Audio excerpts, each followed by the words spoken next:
Hi, everyone.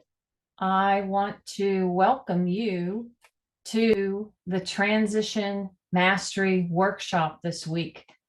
And we are going to have a great time here talking about transitions and how they affect our work and why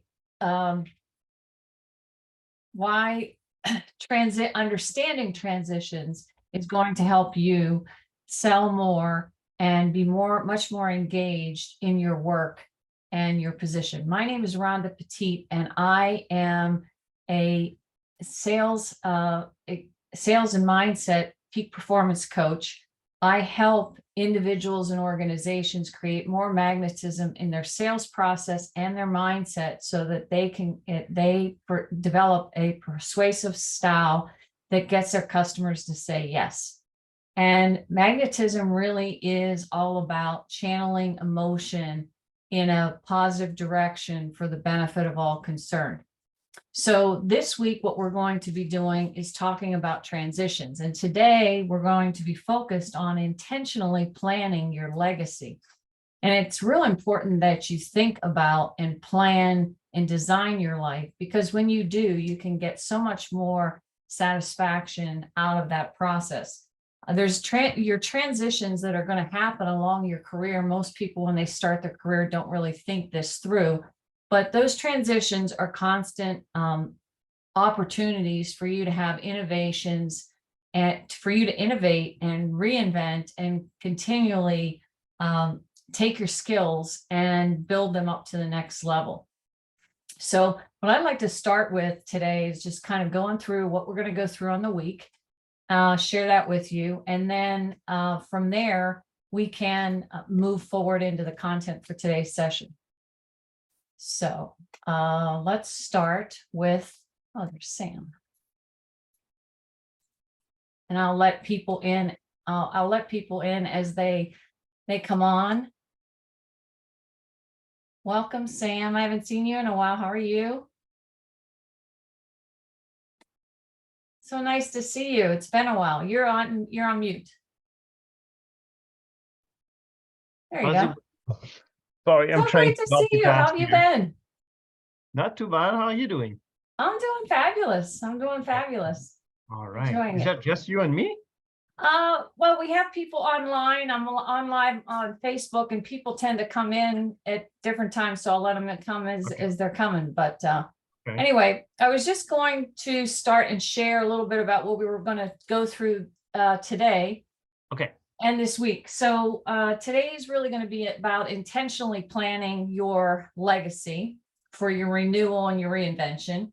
And then tomorrow we're going to talk about the investment principle for your mindset so that you can get both your psychic and material income that you desire. On day 3, we're going to talk about the reset process, because this mindset, when we go through transitions that I'll explain today, kind of what happens on a transition. But on Wednesday, we'll talk about the 3-step process so you can kind of get yourself reset and recover fast. And then on day 4, we're going to talk about how you can utilize your emotional intelligence to really direct yourself towards your North Star and what you value, and how to align with the best organization that can play to your strengths so you can grow and expand. And then on Friday, we have some bonus content that I'll share a little later. So let me get started with the content here. I'm just going to be on mute so you don't get the background noise. I look young? Is that what you said? No, I'm going to be on mute so you don't get the background noise. Oh, so the background noise. Okay. All right, great. Let me get the, I just had my content up here.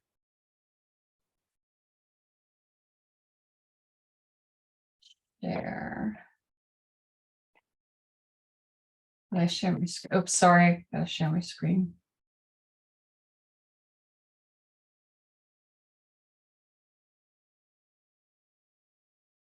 All right, here we go.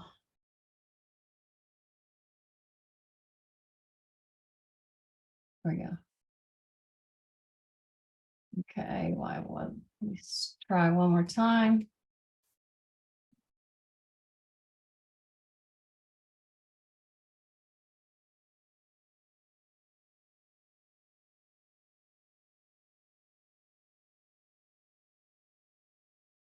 Here we go. Okay, so the agenda for the week, I just went through the bonus days on Friday, and we're going to go through how to use your identity standards and mindset for your mastery, transition mastery. But what are we talking about this week? So the premise is that every season of your life is going to have a reason, and today the average person is changing jobs about 12 times over their career. And the average stay with an employer is really decreasing. It's gone down to, something like 4.3 years as of the latest statistics. And the average career is lasting about 52 years. So you think about that as 5 decades. So think of it as chapters in your life that you're writing. As you go into your career, you're going to go through multiple transitions. So it's really important to understand what the heck a transition is and what you're going to go through so that you can flow with it, as opposed to getting stuck by some of the ones that might come along. And the other premise we're working for is that in sales specifically, there's really only 2 reasons for your sales career success. One is going to be, are you getting yourself in the right vehicle? And when I say the right vehicle, you think about your career as something that's going to it's driving your income for the duration of your career, but it's also a place where you're going to go to grow and expand your talents, because we each are unique as a snowflake and everyone has specific talents. And when we can go to the market with our talents and really give us something that's effortless to us, because it's something that we just have this special, unique talent, and give it to people in a continually expansive way to help solve problems. That's the real value. We create more value for ourselves when we get ourselves in a place where we can grow and expand. So selecting the right vehicle to get into for your career is very important. And the only other requirement would be getting that attitude of the comeback champion, because up front that there's going to be these transitions that are going to happen in your career. Make sense? It does. That's the premise. And then if you look at what the problem is that most people find, welcome to our newcomers that are coming in here. The problem that we find is that most people, it's not the changes that get them, but it's the transitions. And the changes are inevitable, right? They're on the outside. They're going to happen no matter what. It's how we deal with that problem. And transition itself is a psychological internal process that every person is going through. So whether you're a leader leading people through transition, you've got to lead yourself through transition, you might have to lead a loved one through the transition. It's really important that you understand what's going on. And every time that we hit a wall and we feel stuck, it's due to some sort of a conditioning issue. And when I say conditioning, that's mindset. These are ideas that we accepted to be true, and they could be blocking us. So Bob Proctor used to call them paradigms. Basically, it's all the beliefs that you have about yourself, about society, any idea that's all a belief is something that you accepted to be true. And when you hit that resistance that you feel, it's due to those beliefs or paradigms. So we want to kind of unmask, how do we get ourselves unstuck during this week? Now, the payoff is, I'm going to ask everyone here that's listening that you do 2 things. One is that you allow yourself to evaluate some new ideas this week. I'm going to be throwing out some new ideas to you. And if you have an open mind and you're willing to at least evaluate it, I'm not asking you to accept it. You can decide that on your own. But if the truth resonates with you, allow yourself to accept some new ideas and entertain them. Because when we accept some new ideas, that's how we expand the awareness and take it beyond where we are and widen it. And the more aware you become of these unconscious things and you bring them into your consciousness, the more power you're going to have to pivot in your transitions. And you're going to be able to share what you learned from your experience to lead others. And then you're going to have this transition mastery that's going to be able to carry you through with peace of mind and certainty and clarity, which is what we're all after. So if you think about your career journey when it starts, I like using this visualization just to kind of get everybody present. The most basic thing people need when they start a career is their basic needs met, right? So you've got safety needs for your security, and you also have your basic needs of food, water, and shelter. So those things really need to be met. And once you get those met, then you climb up, and you're as you're growing individual, we're all spiritual beings looking to expand. We want to get our psychological needs met. And in we saw it big time in after COVID, how the whole economy was really yearning for a lot more meaning and significance in their work. And they say that the outside of finances that people long for when they get into a career, they are longing for this meaning and significance to their work, but they also want to have a degree of autonomy, right? So if you're really good at something and you're creating and you're in a position where you can play to your strengths, you want to have the autonomy to just do it and do it your way and get it done, right? That's one of the things people look for. But then they also want to have meaning and significance to what they're doing. They want to understand how you play into the big picture. And so that's how we, as we're planning our career, we're moving from the basic needs up into psychological needs. And then the self-fulfillment needs is really finding out like how good you really are and how much creativity you have. So, that's kind of like the journey over the 5 decades that you go through on a career. But if you really get into the right vehicle, there's a great book called The Ikigai. It's a Japanese philosophy, but it really helps with understanding how you fit and how you can play to your strengths. So if I always say, do love and love what you do.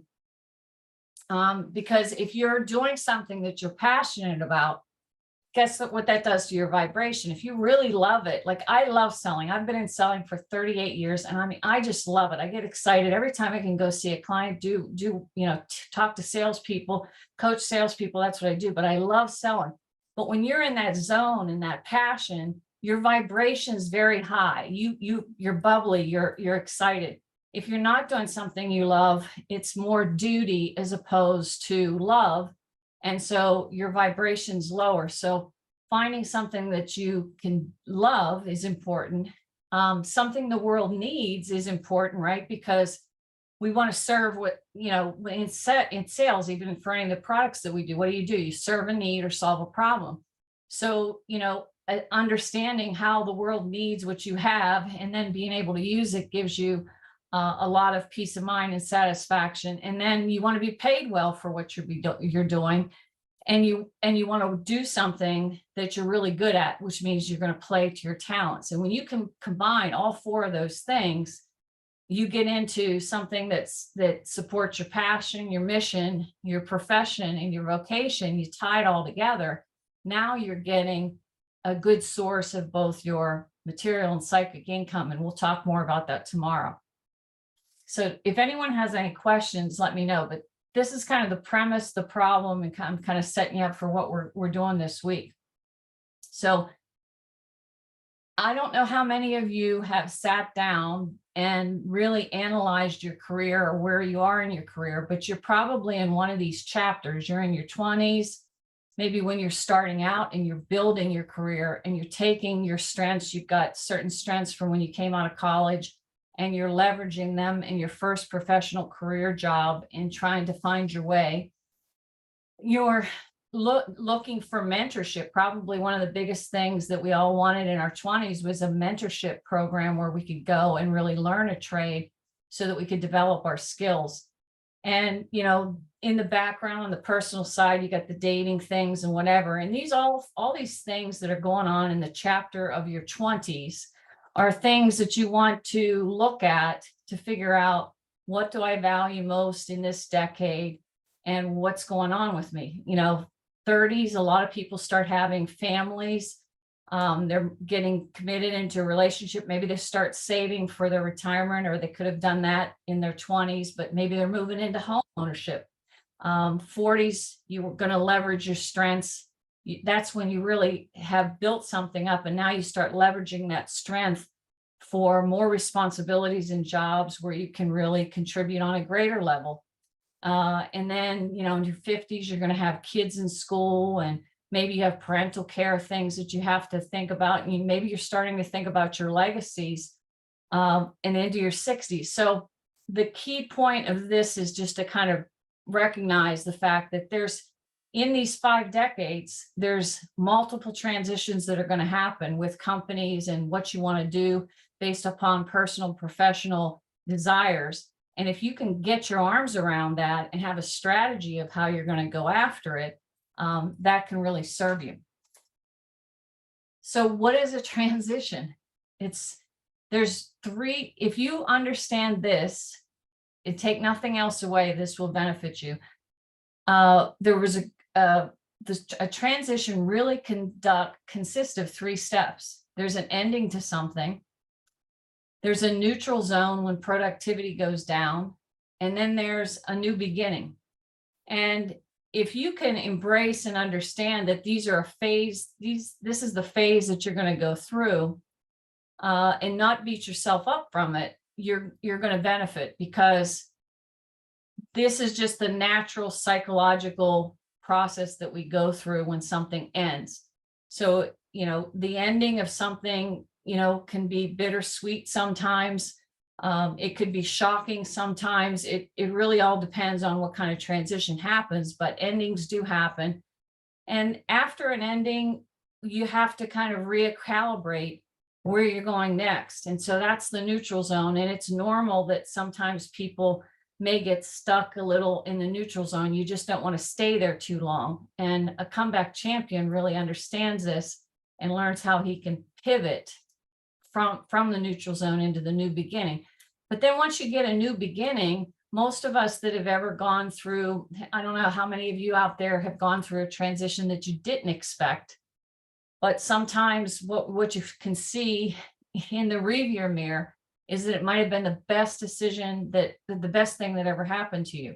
So for example, in April of 2019, when my position went poof, you know, that started my business, and it was probably one of the best moves that could have ever given to me on a silver platter, because of what it did for me personally and for my development, and starting a business that I was going to do eventually, just way sooner than I thought.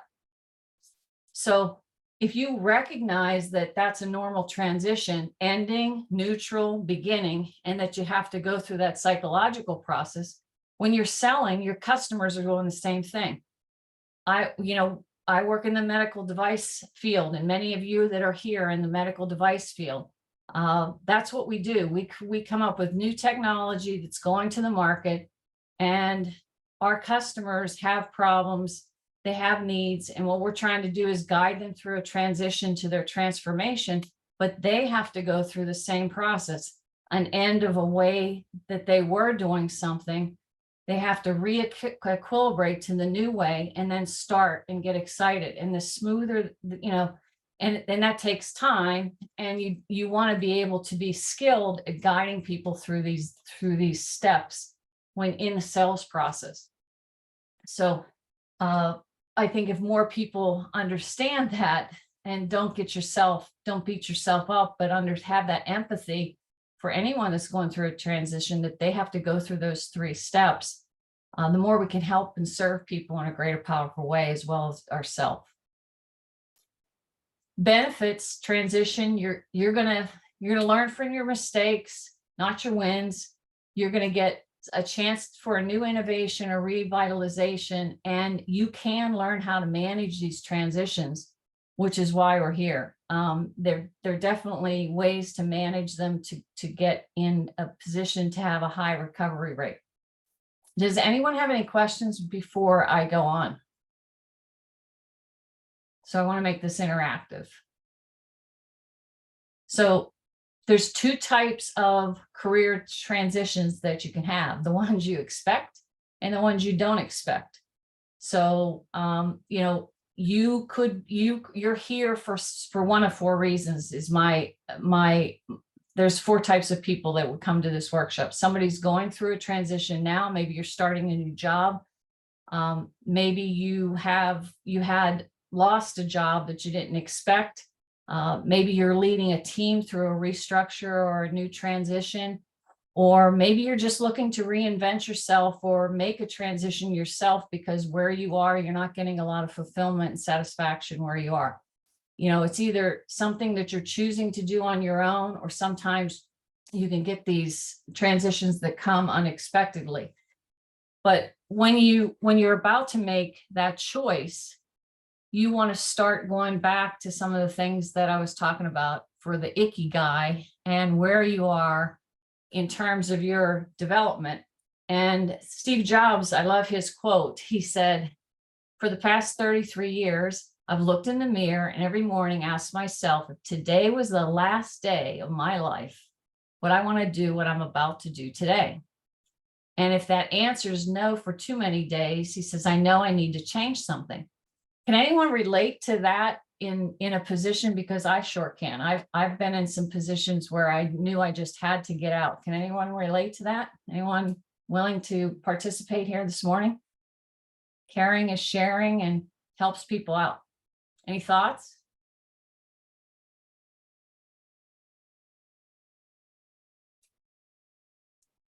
I know for me, when I was in a position where I just wasn't growing anymore, and I was just every day going to work seemed to be heavy and a drag. If you feel that resistance, that means that it's probably time to create something new, that you need something, or maybe you got yourself into a position because more of duty or desperation than out of love. And if that's you, you're in a really good place, because you can change and start your new beginnings. So the other part is, do you have the mindset of a comeback champion? So you've got to have the right vehicle to get in, but also how much resilience do you have? And everyone has it. Do you know how to activate that resilience and think back to the times where you have maybe gotten a blow before and how you came back from it, and how sometimes maybe some of those things brought out the best in you, brought out things that you didn't even know you had inside. And I really think that the vehicle and having that comeback champion are two of the traits that help you go through a transition. Now, I wrote a book called The Spirit of Selling. And in that book, there's two sets of laws that I live and breathe by, that I wrote about in that book, that really impact sales. And the first set were the basic laws of the universe, which is all the science laws. So the law of perpetual transmutation, the law of vibration and attraction, the law of polarity, the law of relativity, the law of rhythm, like rhythm and business cycles, the law of gestation, that everything has a gestation period. Those are all the universal laws. But then there's 7 spiritual laws of success. And even Napoleon Hill said that no great success has ever happened without cooperation and a mastermind of multiple people. So how we show up and how we provide harmony in our world and in our organizations where we work really matters. But these laws are particularly beneficial for you to remind yourself of, the laws of spiritual success, when you go through a transition, because they show you all the hope and promise of what you have with the divinity within you. The first one says that you can, the law of pure potentiality says you as an individual can create anything, anytime, anywhere. And if you think about that, that's a really powerful thing, because you have talents, and every time that a problem exists or transition exists, you may not like something, you may feel this resistance towards what is, but if you accept what is and you let that go and say, okay, well, that's what is, so there's a problem here that I can solve, or there's something that I can do in this particular situation with my strengths to serve, and get busy doing that, you have a lot of freedom, and you really start to find ways to pivot from a transition. The law of least effort says that anytime you feel that resistance to let it go, and think about how to create. So again, it's just not that you're happy with what is that caused that resistance, but when you have a state of dissatisfaction or longing, that's your normal urge as a creator. You were made by your creator to create. And so when you see disruption, something that's dissatisfying, or you're longing for something really, really badly, that's a good sign. That, you should not look at it as a void. You should look at it as an opportunity for you to create and go do something new, because that's what it's calling you to do.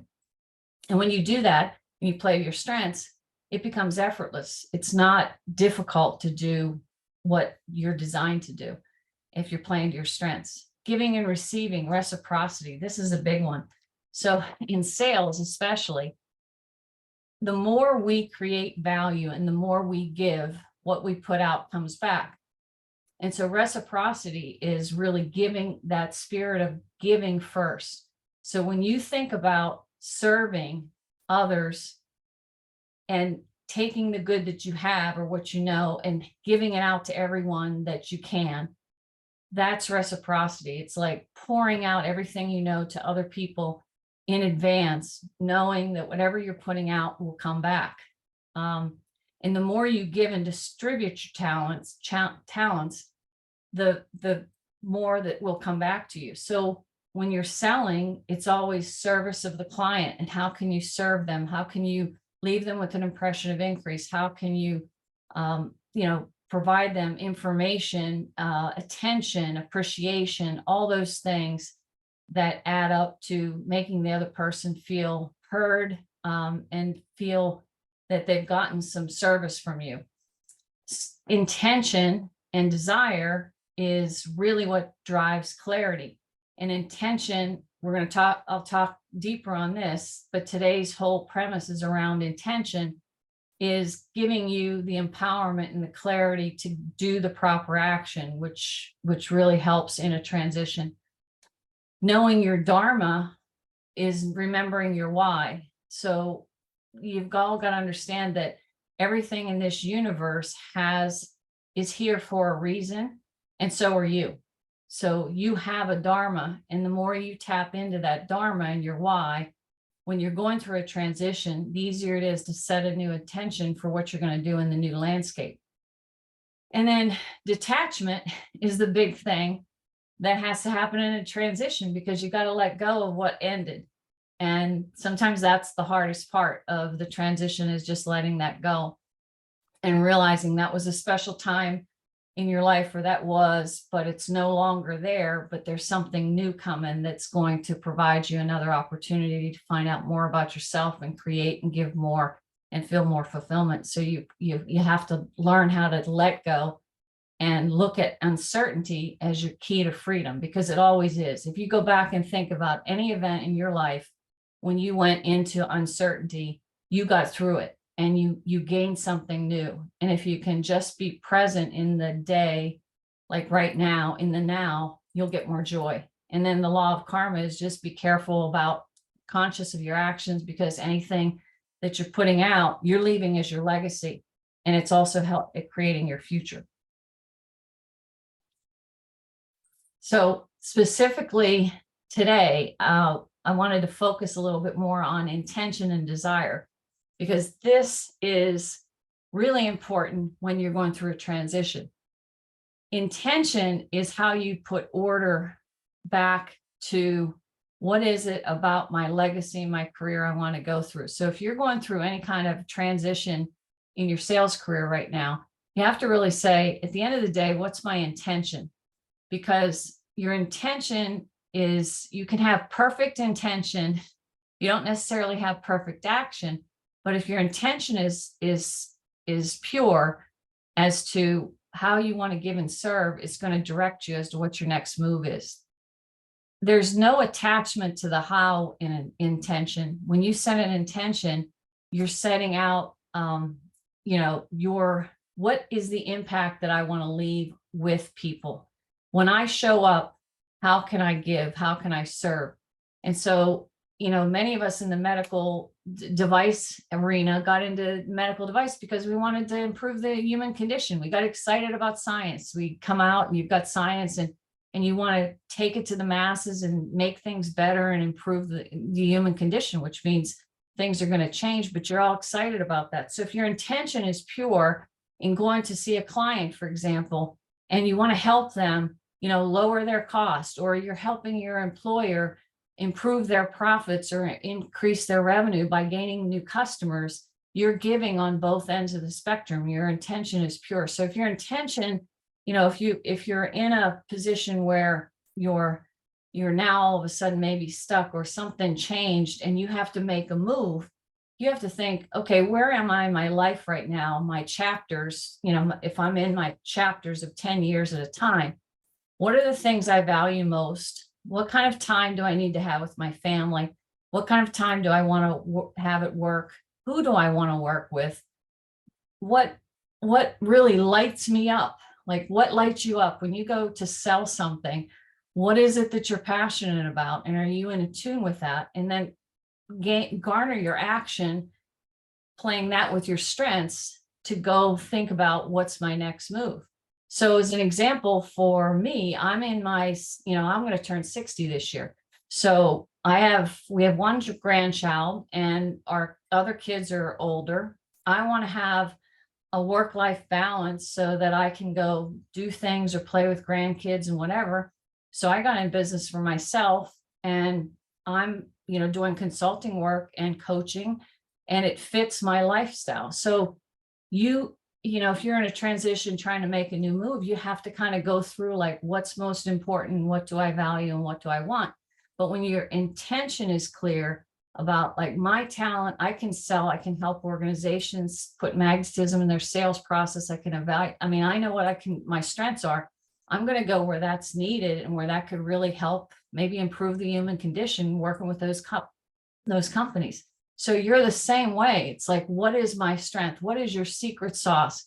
What do you do better than anybody else? When you show up at work, what do people always say? Oh, go ask Sam or go ask Jerry or whatever. You've got to kind of know what it is your strengths are, and then who needs that service, and how can I connect with people I know to get connected to pursue that. And when I go into it, we'll talk later this week about really how do you align what your needs are with your values to what the organization wants, and how it's a two-way street, and how you get to negotiate some of that stuff up front so you're in a good fit. But when you align that intention with emotion, you're gonna be able to shift from maybe the loss of what's gone on, and how you can make a major impact moving forward with your next choice. But you've got to have a desire. You have to have a goal. You have to know, what is it that's most important to me in this decade of my life? If I know that I only have so many years left in this life, what is it that I want to make sure that I do to provide impact? It's almost like a stewardship thing. If you're in hospitals and stuff, they always talk about stewardship, but we're all on a stewardship mission here. We have a dharma, we have a purpose. What impact do you want to leave on others, as your next step? So the intention and having a desire and a goal for yourself is paramount, because if you don't have a goal, a desire, or a thought of where you're going to go, you're going to let external circumstance continue to run your life. And you're not, you'll be like a boat in the water, just getting whipped around the rocks for whichever way the wind blows. And I'm here to tell you, you guys all have the ability to throw up the sail and head wherever direction you want to go. But you've got to get clear on that. And as soon as you do, then you can get crystal clear on intention.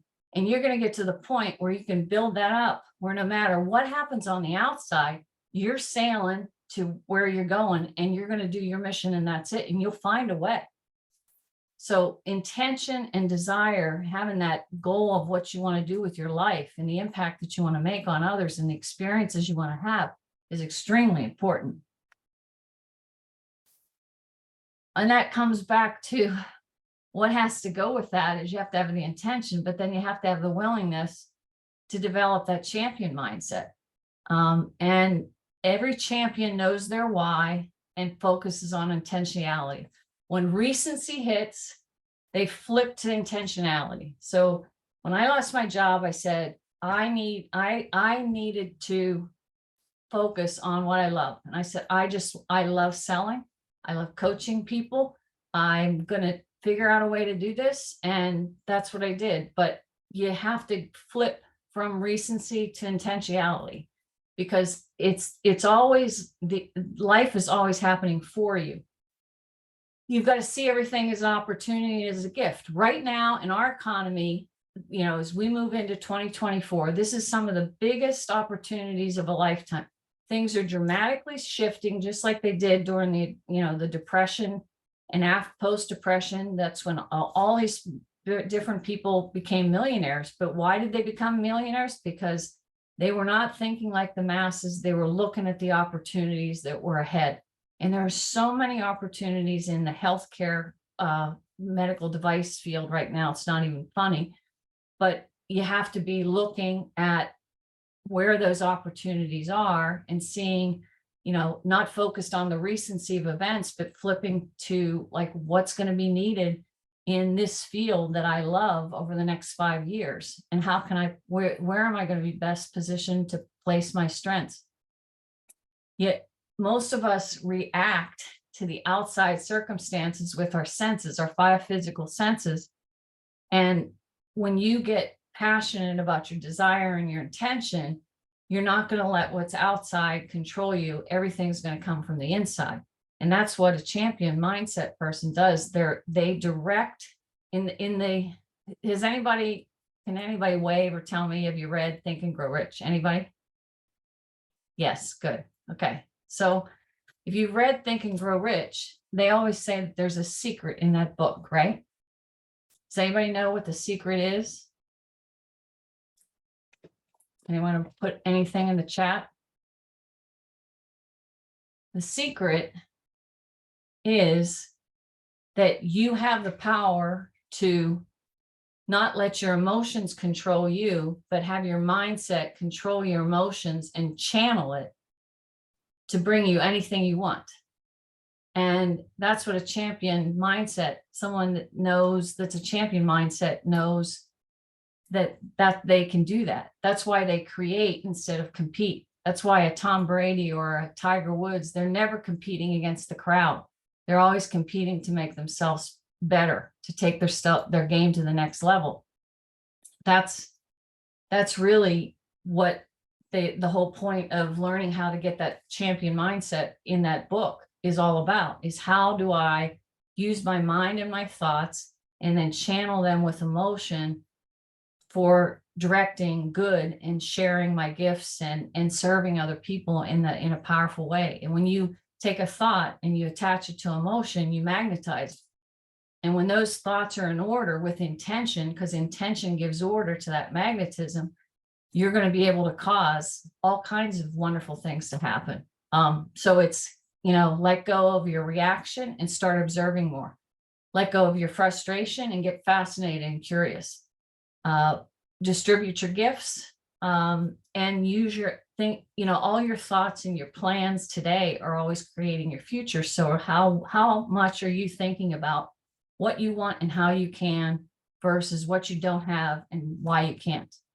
And if you can become that monochromatically focused on that, it makes a difference. And then the other part is just making decisions, based upon not what you have, but based upon what you want. So today's assignment for everyone is you came here for a reason, you're having a transition somewhere in the wheel of life. So whether that's in your relationships, whether it's your career, whether it's spiritual, whether it's your health is your wealth, wherever it is where you're making a transition that you want to do, you're going to fill out this wheel of life and you're just going to circle where you are on a scale of 1 to 10, looking at your results. And then you're going to see maybe where the area is that you really want to make sure you're going to work on. And you can bring that back tomorrow because we'll build on that this week. And then I'm going to, so these things you're going to get in an email, quick email from me, your legacy map. And if you think about it, every single job and everything you do in your career, you're leaving a legacy, whether you know it or not.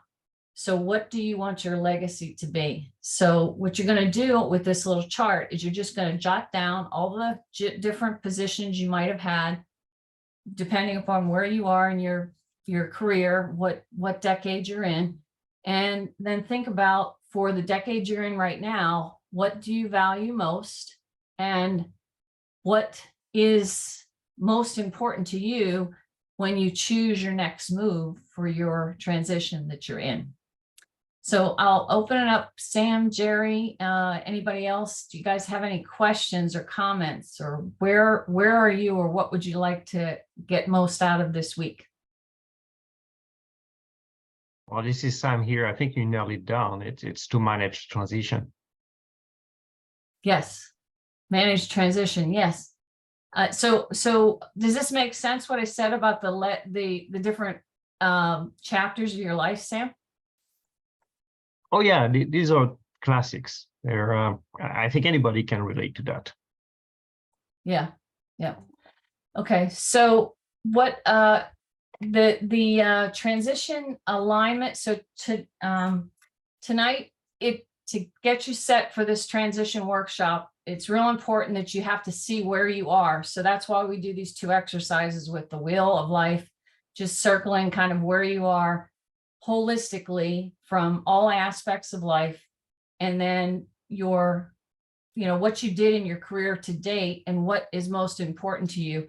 I'm also going to be giving you in the email this list of values. So I want you to think about, what do you value most in this transition that you're in?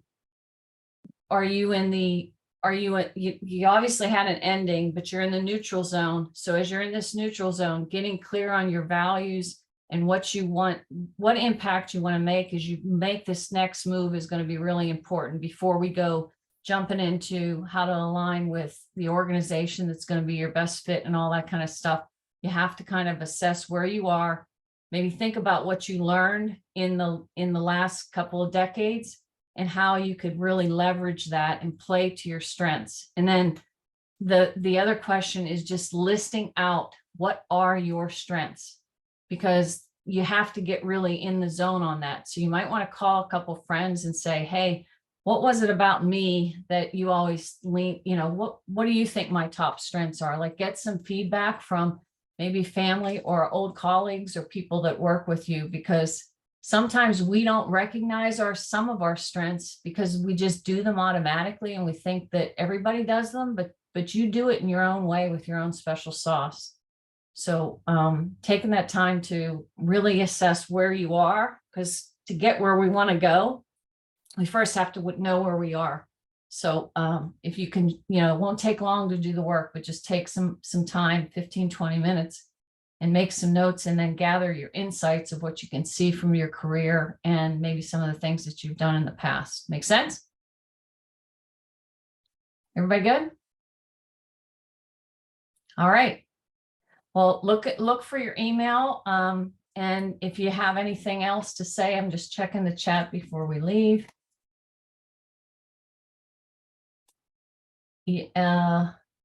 Yes, Sam, I see. Okay, the fonts, you can see the fonts. I will get that to you.